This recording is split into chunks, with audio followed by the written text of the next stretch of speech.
ngono ora luput marang aturing Kakang Singoranu. Nak Kang Sliro saiki balelo ning praja. Pancen wis tak temoho aku wani panguasamu Danang. Rangga Swela, Piye? nggonmu balelo ing dalem Kasultanan Mataram. Ngucik babakan patining Haryu Penangsang ing Jipangpan. Bener. Kang angka sawiji dungkat sing angka loro mung prekara bentuah agung bongkot setan kober agemaning Haryu Penangsang ing Jipangpan. Pancen ora kliru. Rangga Swela, Piye? sak ngertining pun Kakang Rangga Swela kelawan Bupati ing Jipangpanolan kuwi dudu sanak lan dudu kadang nanging yo gene kok mbalelo marang pranatan.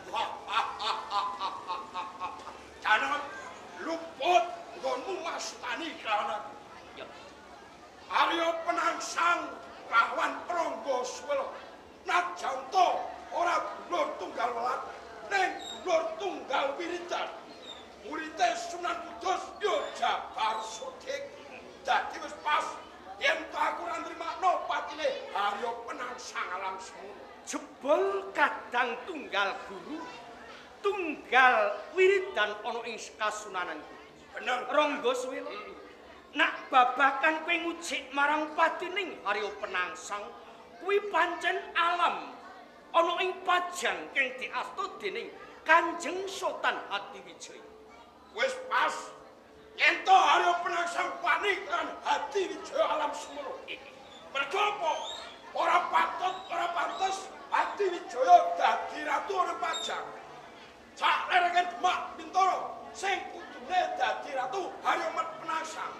Sapa Harya Penangsang? Putrane Bupati Dagalasem Surawiyata. Sapa Surawiyata? Anake Patah. Sapa Patah? Putrane Brawijaya Ratu Majapahit dadi tos tanah Soratune. Ya Rangga Swela.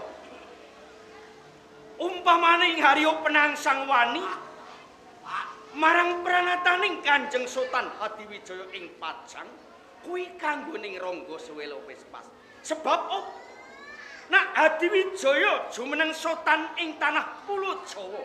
Mungguing Rangga Swela ora pas lan ora jumbuh. Merga apa? Hadiwijaya kuwi paribasan wong kiri pacukiling bali. Wong desa sasun kalamun jumeneng sultan ing tanah Pulo Jawa kurang pas. Nanging nak Harya Penangsang merga turastus sangka ing Majapahit, lerek ing Majapahit ing Demak. Merga Demak duwening putra sing aran Bupati Baganglasem ya Rangga Swela. Bener. Nak kowe kepengin ngerti marang Hadiwijaya Sultan ing pajang, kuwi uga turas ana ing Majapahit. Mokal. Nak pancen sliramu durung weruh Rangga Swela, ndak penehi ngerti wektu dina saiki. Hadiwijaya ya Jaka Tingkir. Jaka Tingkir pancen anak ing Siki Kebo Kenanga. Kebo Kenanga duweni bojo sing aran Martinjo. Martinjo kuwi uga turas saka ing Majapahit ya anaking handayaning krat. Kalamun Hadiwijaya ya Jaka Tingkir jumeneng sultan ana ing tanah Pulo Jawa. Kuwi wis pas Rangga Swela.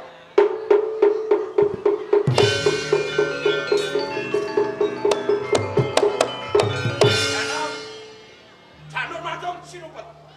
Sing tak butuhake rereke Harya Penangsang sifat kandel kang aran Brawet Setan Kober. Kudune mbok pulungke kawan aku. Kudune tumandha ana ing Purwokerto. Yen ora Purwokerto, ning Panti Kebo. Rangga Swela, Kapiye? bareng Kang Slira ndak jaosi pirsa. Nak Hadiwijaya uga tus saka ing kraton Majapahit. Kuwi nglenggana nanging sing dadi runtik ing atimu perkara pusaka bangkot setanku. Iya, lho atuku. Sapa kowe Danang? Ya wani mboyo Brawet Setan Kober. Kek wis ketok loremu wedanang. Wong kere padu kelembare munggah derajatmu lali padha padamu wedanang. Rangga Swela, Tapi nggonmu ngucap aja nganggo sak kepenak. Nggonku jumeneng ana ing dalem Kasultanan Mentaram. Merga ing Mentaram kuwi ora bumi warisan nanging bumi ganjaran saka ngersane Hatiwijaya. Dening aku jumeneng Sultan wis entuk sinuyudan sakabehing para saka guru lan paran para kang jumenengake Sultan ing Mentaram. akune Rama Setan kok petak jaluk dina iki dalan. Yen ta pancen ki ngeduyu kepengin ngasta wujuding Brangka Tetanku. Aku tak nyuwun pirsa marang Siwa Jurmertani. Siwa Jurmertani dawuh dalem jeneng pancen ndika kula rawuhaken dhateng ing dalem Kasultanan kula badhe nyuwun pirsa perkawis bentuah agung kang katulah Brangka Setan Kober. Sak mangki panjenengan papanaken dhateng ing inggih kepareng matur rumiyin kula nampi wontenipun Brangka Setan Kober ingkang panjenengan paringaken dhateng ingkang pun sampun kula tampi nanging kawontenanipun Brangka Setan Kober menika boten kula dunungaken wonten ing panti gedhong pusaka. Nanging nalika rumiyin kula pasrahaken kaliyan panjenenganipun Kakang Singoranu ingkang parikedah kacandhakaken wonten ing dapur Singoranu! Kowe iku kepiye? Brangka Setan Kober payung dalem alam semono ora jipang pamuan. Sawise mbok kaya ora mapan ana ing kantil. Gone yo kene kok mbok papake ana ing dapur kae. pancen kudune lelagon kaya mengkono. Ing kono tak pasrahake kalawan si Wonosalam kang pariputu. Kacandhakake ana ing dapur. Kakang Wonosalam.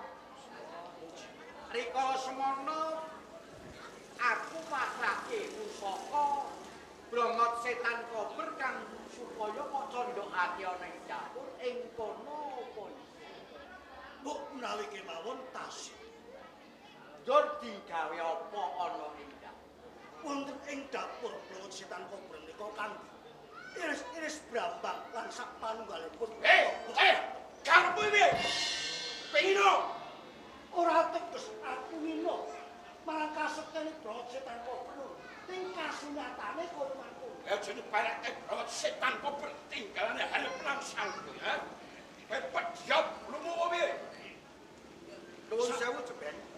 Menapa panjenengan ngersakaken wontenipun Kyai Brangka Setan Kober ingkang Nggih. Ijih Siwa Jurmertani.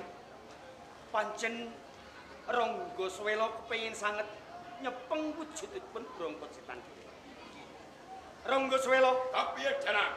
nak Brangka Setan Kober ndak aturake marang sliramu. Apa sliramu gelem manunggal ana ing dalem Kasultanan? Senek-senek langit lan bumi sintai. Aku bar manunggal karo kowe. Julan niki penduten Brangka Setan Kober atur panjenengan Rangga.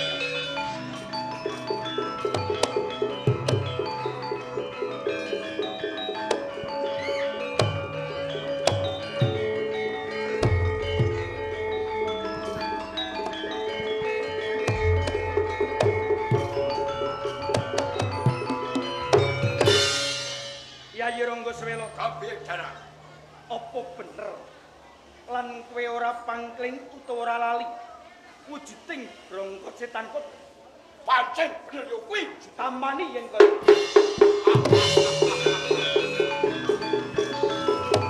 Karena pilot tepung manis coba sawangan Brangka Setan Kober.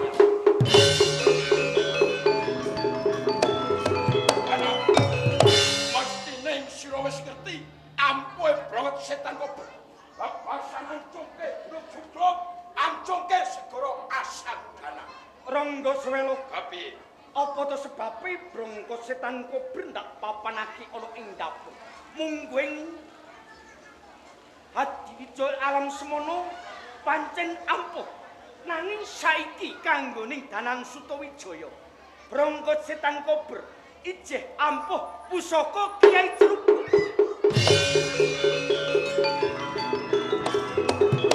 karena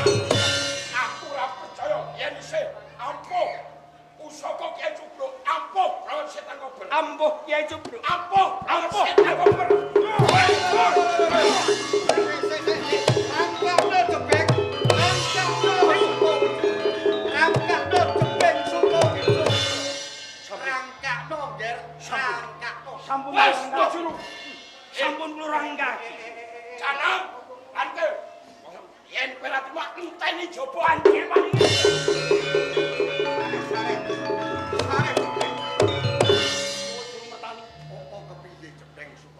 Boten nginten babar pisan. Saring kula tanding yoso kalian Bupati Kulon Progo Ronggo Semi. Rening Ronggo Sena sampun wantun dhateng panguwasa wonten ing Praja Manaram. Niat kula badhe kula wujuding pusaka Kyai Trubo. Nanging yogine panjenengan ngendika Kyai Trubo kedah kula rangkaken. Kedah kula rangkaken. Nggih, Menengat pangapun. kula panjenengan culke sirai nanging panjenengan gondelipun. Krentu anggenipun panjenengan dupuk kalian kula. Kula dawuh ingkang kados mekaten kala wau sayektosipun sampun panjenengan adepi wontenipun pun Rangga Swela. Ing mriku sampunipun panjenengan adu gaman ing antarane Carubuk kalian Brongot Setan Kobra. Wontenipun Bupati Kulon Progo rak sampun kula cepenge astanipun tangan iku lantangan. Leres. Sarta kula menika maringi tembung pralampita. Rangkakno jebek, rangkakno pusakamu. Lho, sing tegese tembung pralampita menika Kiai Carubuk supados panjenengan warangkaken dhateng jajanipun Bupati Kulon Progo. Lho kok malah panjenengan warangkaken dhateng warangkanipun pusaka. Waduh, ciloko arek.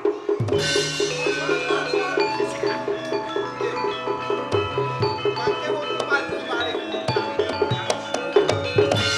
Kula tangan.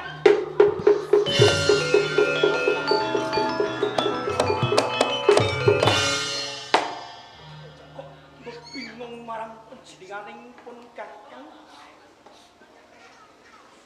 Ing dalam kasutan mentaram lagi wae ana terang-terang kang dituwake dening Bupati Kulon Progo Ronggo Swela.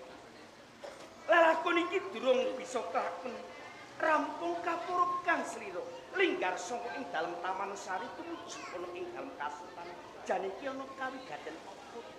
Pangapunten saderengipun Kamasuna. Ing sakmenika nembe kemawon wonten salah setunggal pawongan ingkang minggah wonten ing Taman Kapitren. Kaporo Kamas, pawongan menika pantun bradat garwa panjenengan kalih. Nguwalake saka ing dalem Taman Sari.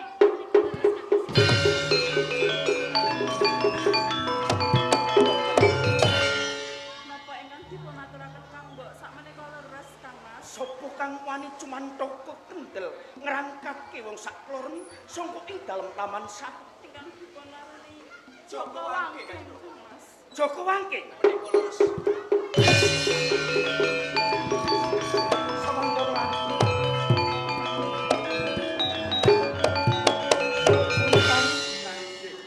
Kakang Singoran kowe iki langsung Kasihan kula. ana lelakon sing kaya ngono kang sira nyumurupi ya kene ra kok ndhake Joko Wangking nggone ngrangkatake ibumu saka ing dalem Taman Sari. Pangapunten Kanjeng Rama. Sedaya menika sampun kula motaken. Piyambakipun boten ngepo sedaya atut. Kantos dadosaken Bondo Wolopati. Kula antawisipun si Joko Wangking Kanjeng. Ning pepuntonipun kula boten kula tanding Kanjeng. Kowe kalah Menika. Sing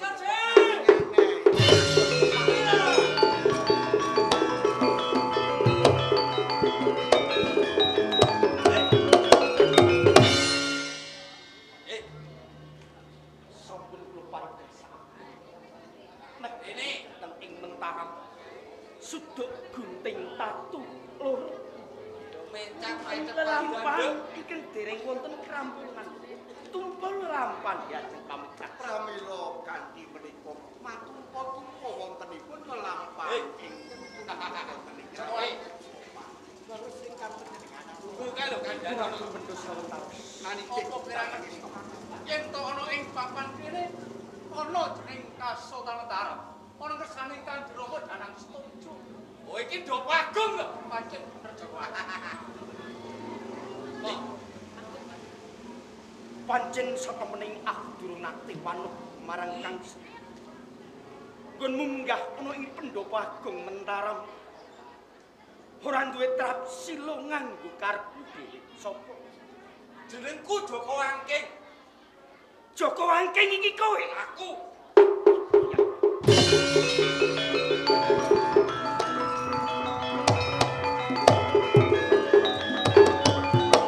Joko Wangking. Ye, napa? Omahmu Omahku mbayat. mbayat Ya. Wangking. Nak kowe tumindakmu ora duweni suba sita munggah ing Pendhapa Agung kuwi wis pas. Merga apa?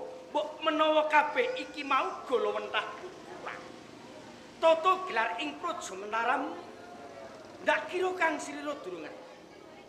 Umpama kok aku ngerti tatanan, pedah opo aku kudu ngajeni karo wong sing wis mateni bapakku. Wangking, omahku mbayat nganti bujung utawa mutha-mutha marang garwaku sakloron. Sing kok karepake Satenane ngono aku ora tresno. Aku ora pengin ora tresno. karo dumilah antaraning pamikasih. Nak kowe ora tresno ya gene nganti kok rangkat ki saka ing dalem taman. Yo kanthi dalan iki aku kepen ketemu karo Panembahan Senopati Danang Sutawijaya. Lah saiki wis kelakon ketemu kelawan Danang Sutawijaya. Apa karepmu? Kowe ta? Jarene ratu sing berbudi luhur, ratu sing wicaksana. Oh, Ya, gegeduam jebule tan bedane jagale menungsa. Wangking, Panembahan Senopati. Nganti aku teko kene pengen ketemu karo kowe. Mergo aku pengen papitungan karo kowe. nak kowe wis ketemu kelawan Danang Sutawijaya Sultan ing Mentaram, pungkasane kepengin pepitungan kelawan Danang Sutawijaya. Aku sawijining pengayoman. Ora seneng ya lamun aku nganti padudon sing gedhening pasulayan sing tanpa nganggo dasar. Kowe kepengin pepitungan kelawan Danang Sutawijaya. Apa? Mergo wis kowe sing mateni bapak. Aku sing Patine bapakku saka tanganmu. Aja klathuk ati jero ing panampa. Jering aku jumeneng Sultan ing Mentaram durung nate. Aku nganti mateni marang kawula ing Mentaram sing tanpa darbe dosa lan kaluputan.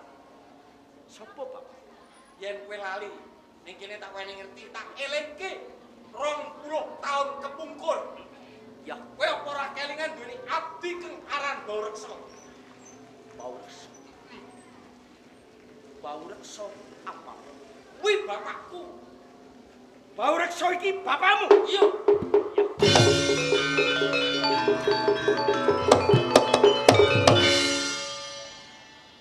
Nak ana lelakon patining Baureksa kuwi alam babat alas Mentaok nanging Mentaram durung jumeneng Sultan ing Mentaram.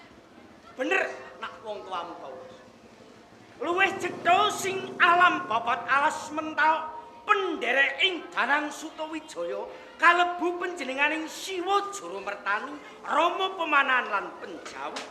Nak kepengin ke ngerti apa sebabe Baureksa nganti temekaning pati. Keparengong yo atur sawetawis Siwa kula Jaramertani. nggel ing perkawis anggenipun panjenengan lawan rembak kaliyan pun Joko Wangking. Nggih, nggih. Nuwun pangapunten saderengipun. Monggo. Wangking, Piye, Mbah? bener kowe iki mau anake Baureksa. Aku anake Baureksa. Ya, Yen jarene bapak kuwi pakate tumenggung. ya. Bener. Nganti kowe munggah ana ing Jatiwaya Agung Kasultanan Mataram, ing kono yen aku pirengake apa sing dadi kandhane. Ya. Kowe kepengin pepitungan males patine ramaku ya bapakku sing ing kono rikala semana patine sapa Jebeng Sutawijaya. Ora kleru pancen tekaku ning kene kowe malas bapakmu Bareksa. Aku munggel ing perkara nggonmu cecaturan kalawan Jeping Sutawijaya. Ya waleh-waleh apa upama aku luput nyuwun pangapura karo. Sak temene aku bakal buka lembaraning sejarah lelakon kang wis kawuli 20 taun. Ya, piye? Yen ing kono kuwi bakal ngungkap perkara patine bapakku si Bawreksa ngene sejarah. Rikala semana sausing si Jeping Sutawijaya nampa ganjaran saka ngersa dalem Sultan Pajang Hadiwijaya kang wujude alas pentaok kinen kababat. Nah iya to. Ing kono ana salah sawijining abdi kinasih si Bawreksa asmane kang ing kono cinaket lan pinitaya kelawan panjenengane Dijeng Sultan Hadiwijaya kang supaya ing kono memanuki nggone Jeping Sutawijaya lan bapake si pemanahan nggone miwiti babat ana ing alas pentaok. Terus Durung rampung lagi wae kawiwitan babat alas pentaok jebul ana salah sawijining manungsa sing ing kono kacetha nganggo topeng tumindake nedya kepengin murungake nggone babat alas pentaok kanthi mipil patine si Juru Mertani. Kelakon Juru Mertani bapake Jeping Sutawijaya kataman pusaka satembak ing kono ndrekake bingung temekane. Waspada si Juru Mertani bareng tak setitikake jebul pusaka sing ditamake kelawan si Juru Mertani. Ora liya wujude Brahma setan kobra. Mongko aku darpe kapitaya sapa menungsa sing ketaman utawa sing kena pucuking Brahma setan kobra ing kono bisa waraya temaican. Ning kudu kinantenan iya nilih si tombak Kyai Pleret. terus Kasembadan ing kono entuk tombo ya nilih tombak Kyai Pleret sak temah si Juru Mertani bisa waraya temai. lah terus sing mateni Diteruske nggone babat rampung nggonku buku sejarah. terus Diteruske oleh babat ana ing Mentawak jebul pawongan sing macak sesingkon mau isih kurang percaya, isih kurang lego atine merga napa datuk. Ing kono dipindhone meneh arep ngedani karo si pemanah pas padha si Jeping Sutawijaya. Lamun to pamongan sing macak topeng diwan mau nganti ditamani pusaka kelawan topeng. Sak temah pamongan sing macak topeng mau mekani mau. Sausing pamongan dimangsu pusuk mekani mau. Ing kono ora dupa pamongan dimangsu sak temene kok macak topeng bakal mati nggone babat alas. terus apa Bareng nganggo dibuka. topeng kuwi? Wah, adane topeng ing kono kacetha ora liya si Bawreksa ya Bapak.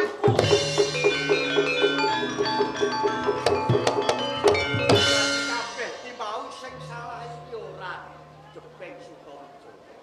Ning sangka abote bapak unggone undi dawuh kalawan Sultan Hadiwijaya Pajang merga dheweke mungsa kawula ing kono cinaket kelawan Jeng Sultan Hadiwijaya. Ya wis kaya ngono kuwi. kuwi tenan Mbak Pancen bener aku kabeh sing nyekseni lan sing turu dilakoni. Wangking Kanjeng Panetan kabeh aturing siwa Juru Mertani kowe wis nglenggono kalamun kang luput kuwi wong tuamu si Bawreksa sing bakal nyidra marang yuswaning Romo pemanan alam babat alas Mentawak. yen ngaten kula ingkang lepat Kanjeng Panembahan awit sedaya lelampahan ing Marginipun bapak kula borong sapa boten payeksa sanestunipun kadung. Ya, aku ramai itu. Mergo apa? Kang Slira sawijining kanoman ngerti wae durung lagi keprungu terus kowe nganti ujo marang kamurkan kepengin bales putilan mumpah. Kanjeng Panembahan. Waleh napa dosa saha luput kula. Kula wajib nampi pidana pramila dhateng pidana napa ingkang badhe panjenengan kalian kula. Kula badhe nampi Kanjeng Panembahan.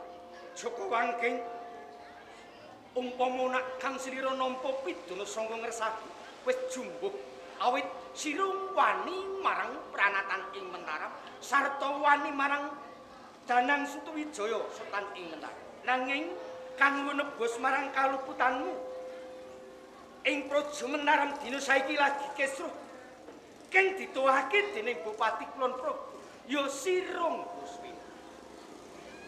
Yen pancen Kang Slira bisa ngemutake kelawan Rangga Suwela sepisan sing angka loro kalamun Rangga Suwela ora kena diaturi arih cekel sowanke ing Praja Mentaram besok tak ganjar jumbuh marang labuh-labutku ing Praja Terang lan trawacana poreh pangandika dalem kula nyuwun pamit pamit.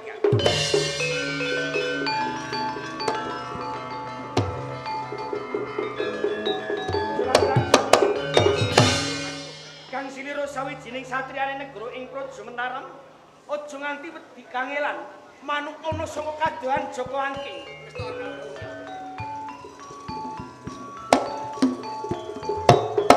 Kakang Siwan ndika ampun ngantos mundur dhateng ing dalem kepatihan kula aturi nyaosaken barisanipun saking dalem kasunanan.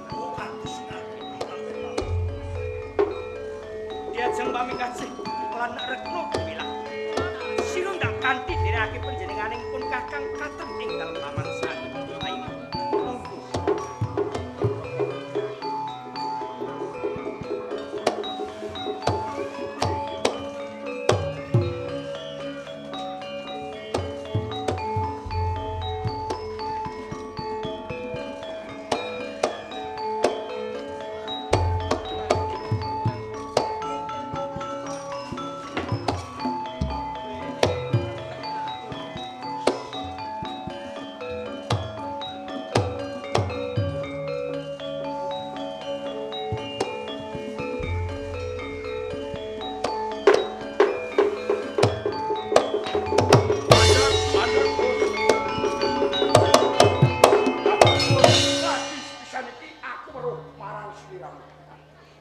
Sliramu ora kabotan, sapa kang dadi aranmu bocah saka ngendi?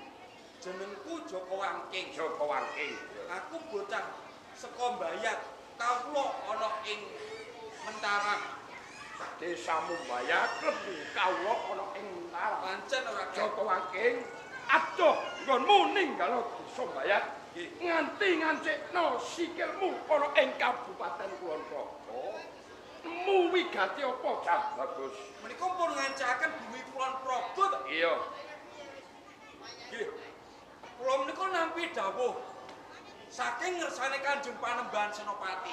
Apa dawuh sing mbok tampa?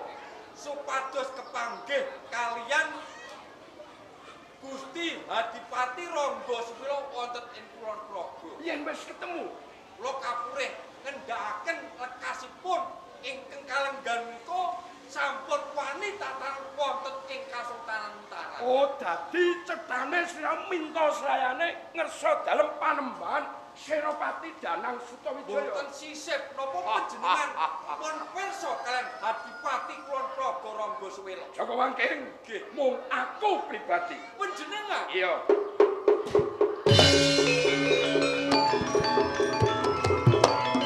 Joko Wangking, tak jaluk kanthi liraning atimu, legawaning atimu.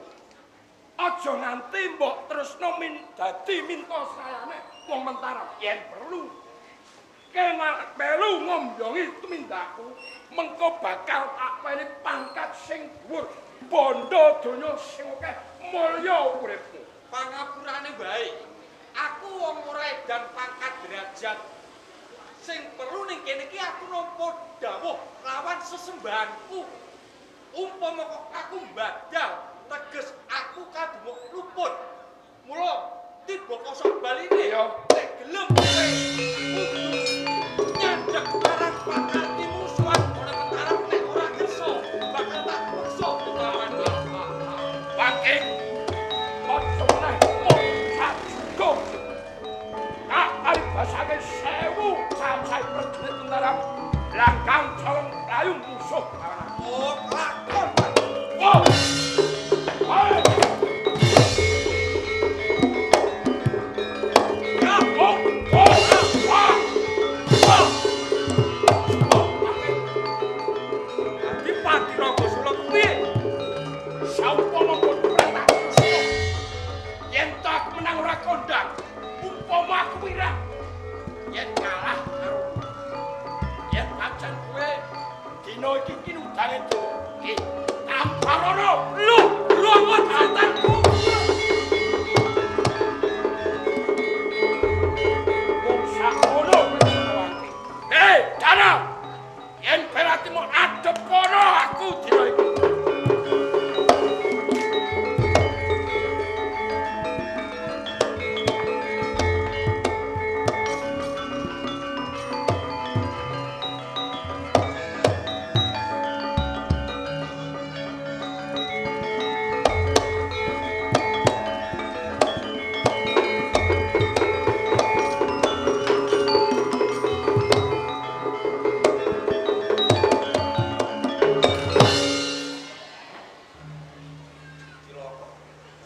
Cilaka dicilaka. Apa Kang sing cilaka, Kang?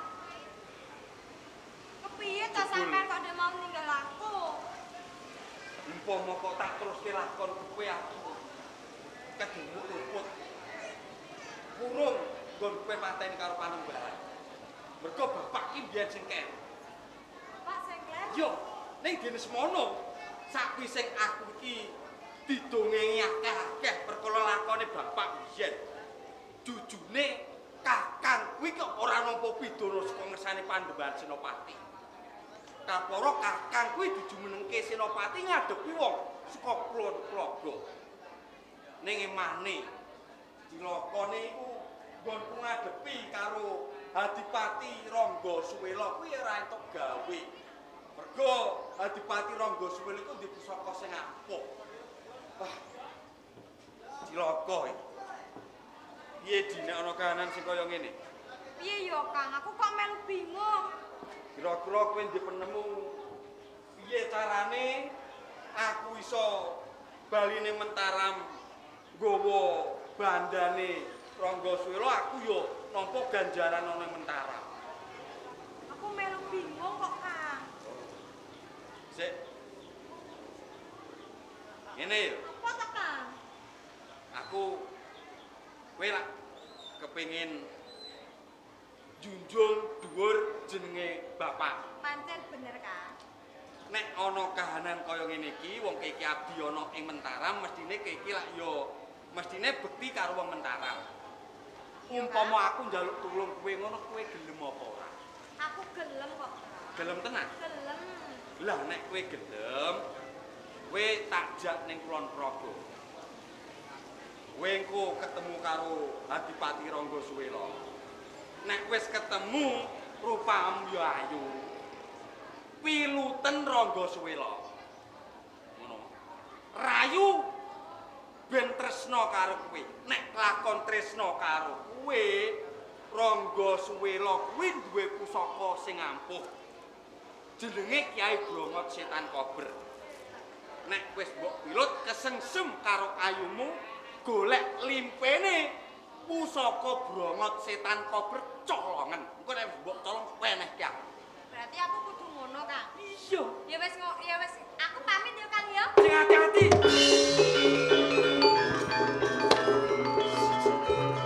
Mesti salah. Dene ra takon mbok picaran aku kok.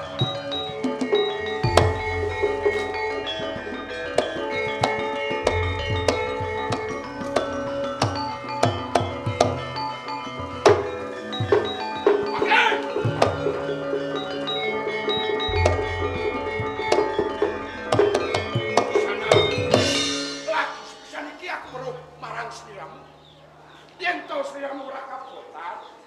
saka pundi lan sapa kang dadi arane?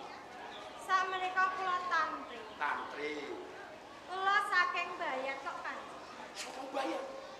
Mbah, Banjur arep tumuju menyang endi Tantri? kula badhe pados pasuwitan Kanjeng. Arep Suwita.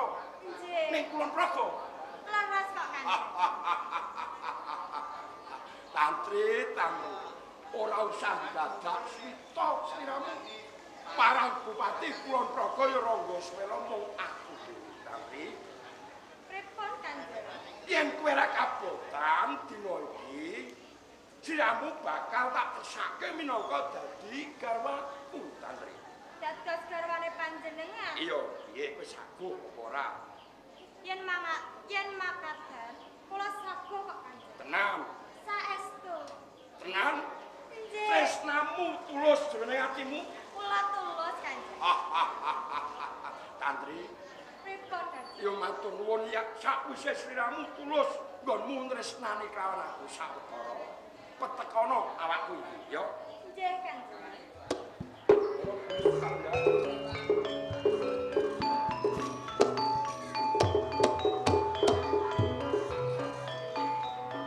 Monggo Kanjeng. Siji meneh to, aja mung siji.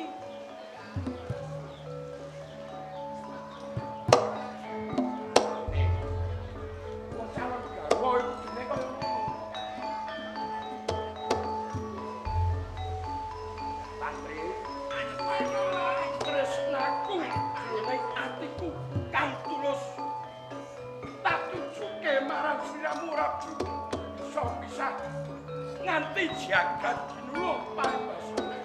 Aku ora bakal ninggalake marang sliramu uga ora bakal nandhingke rupa nandhingke rasa.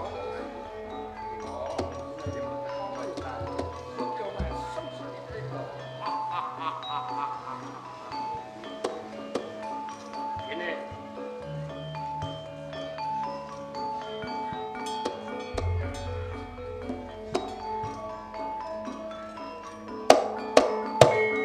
Kanjeng. Tantri, Pripun Kanjeng? sakwise sliramu tak mundhut minangka dadi garwa Prameswari. Tak ya ora keduwung sakmune to. Boten kok Kanjeng. Syukur yen kaya ngono, Cai.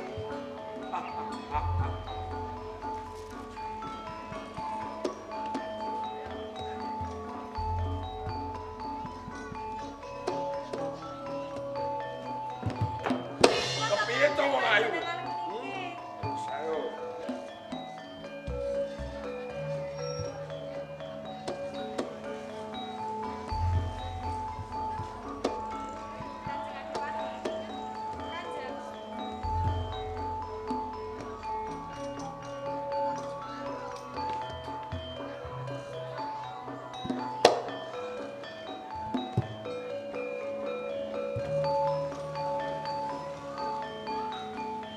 Ya, Jen.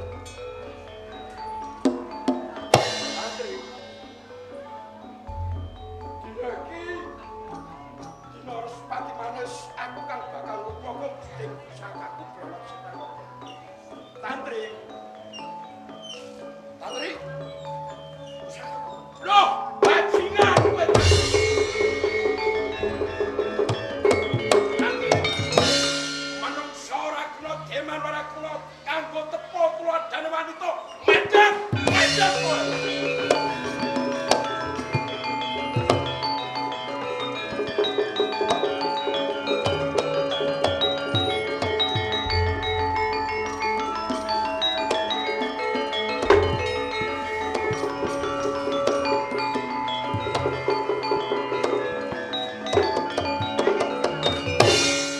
Malah buyang-buyung teko kene.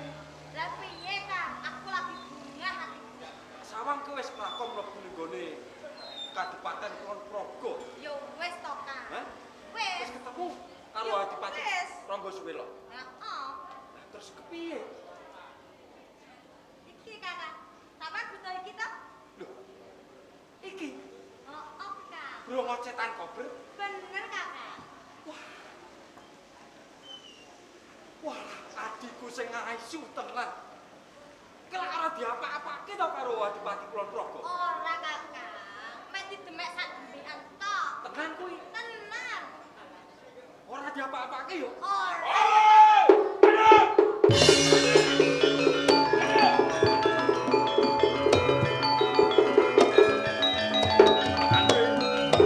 Wajingan wentuk setan kowe. Kepirut lawan tembung manisku. Kowe gelem tak pek bojone kowe keparat murang tata kowe. Contone sing katon cetha. Gagahe kaya ngene. Kalah karo ayu. Isih kalah karo wong wedok. Hei, Tantri, sapa kowe cedak bocah bagus? Ki ora ngerti Kabar pisan. iki dulur wadon. Dulurmu, wah parat. Pancen tak jarak. Joko Wanting, wis kadung tatu jroning atiku. Bebasan wis ora bisa tak usadani. Dina iki kowe kudu mati saka tanganku. Umpama kok kowe arep mateni aku sing mbok piyandelo. Brongot setan kubur wis ning tangan. Wong licik kepala jajal kepanjangane bis. Dudu watake wong lanang kowe. Ayo tangkep jojoh antara bau.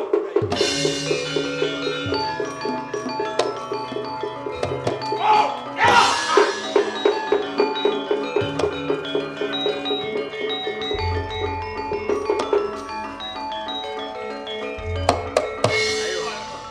Nek pancen ke wong sing sekti, tangi ngadeg kok adep ora Joko Wanting.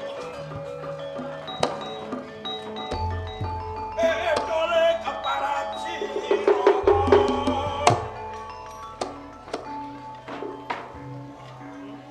Nyata siro. Oh, kalang. Syakti.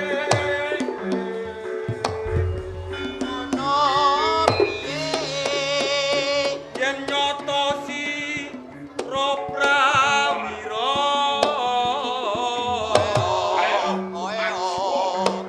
Ayo siji musuh siji.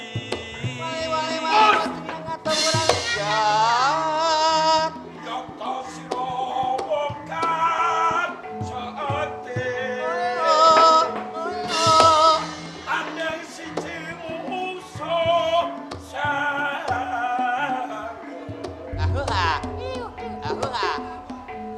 Yen nyoto wis wong nyoto ayo maju sondeng leki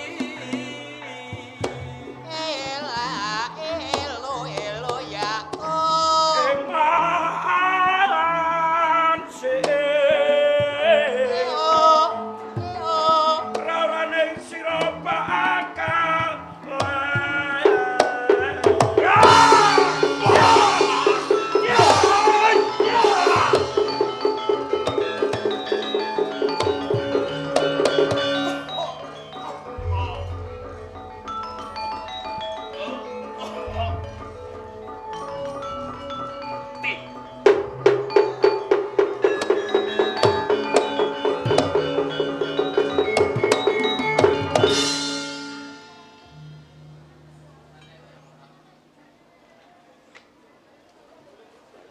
Kepiye Kakak?